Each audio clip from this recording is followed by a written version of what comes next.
Hi everyone, welcome to my tasty clip channel. Super easiest ওয়েতে আজকে ডিমের কোরমা রান্না দেখাবো। So let start. প্রথমেই ডিমগুলোকে 10 মিনিটের জন্য বয়েল করে নিব পানিতে।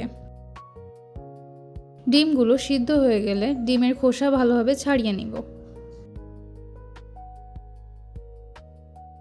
আগে থেকে কুড়িয়ে রাখা নারকেলগুলোতে হালকা গরম পানি দিয়ে পানির সাথে নারকেলটা ভালোভাবে মিশিয়ে নিয়ে নারকেল থেকে দুধগুলো বাহির করে নিব। তারপর একটা পাতিলে অল্প পরিমাণে তেল দিয়ে তেলটা গরম করে ডিমগুলোকে আস্তে আস্তে তেলের উপরে ছাড়বো এবং হালকা ভাজি করে নিব।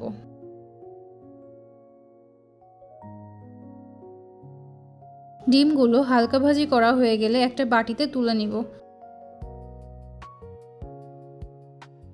তারপর আগে থেকে করে রাখা আদা, রসুন, পেঁয়াজ বাটা, দারচিনি, এলাচ ও তেজপাতাগুলো পাতিলে দিয়ে দেই। দিয়ে ভালোভাবে মশলাগুলো নাড়াচাড়া করি যতক্ষণ না মশলাগুলো ভাজা ভাজা হচ্ছে।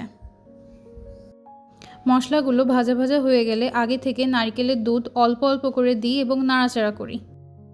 নাড়াচাড়া করে মশলাগুলো দুধের সাথে মিশাই এবং অল্প মেশানো হয়ে গেলে সামান্য একটু গুঁড়ো ঝাল, ভাজা জিরে গুঁড়ো এবং পরিমাণ মতো লবণ দিয়ে মশলাগুলো কষাই এবং ভালোভাবে মশলাগুলো কষানো হয়ে গেলে দুধটা সম্পূর্ণ দিয়ে দেই।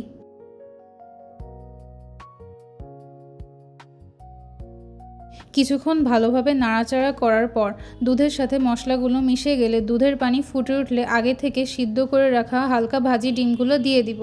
দিয়ে আবারও ভালোভাবে নাড়াচাড়া করব এবং আগে থেকে করে রাখা তেঁতুলের টক দিয়ে দিব। সাথে আগে থেকে করে রাখা বেরেস্তা বাটা দিয়ে দিব। দিয়ে ভালোভাবে নাড়াচাড়া করব।